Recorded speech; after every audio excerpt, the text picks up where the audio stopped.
শোনো, তোমার মায়ের কিচির কিচির আমি আর সহ্য করব না। এরপরে কোনো বললে আমি কিন্তু বাপের বাড়ি চলে যাব। হ্যাঁ, ঠেলা বুঝবে তখন। তোমার সংসার তুমি সামলাও, আমি এত কিচির কিচির করতে পারবো না। এটা করো, ওটা করো, রান্না বান্না হলো না, ওইসব আমি শুনতে পারবো না। বলে দিলাম তোমাকে, সারাদিন তো বাড়ি থাকো না, বউ কী করছে একটু খোঁজ টোজ নাও। আমি এত সহ্য করতে পারবো না বলে দিলাম। আমি আর এই বাড়িতে সংসার করতে চাই না, বাবার বাড়ি চলে যাব।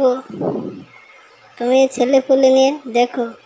আরে না না, মা বয়স্ক লোক, একটু বলে দিয়েছি, ওতে এত কান ভারী করলে হবে?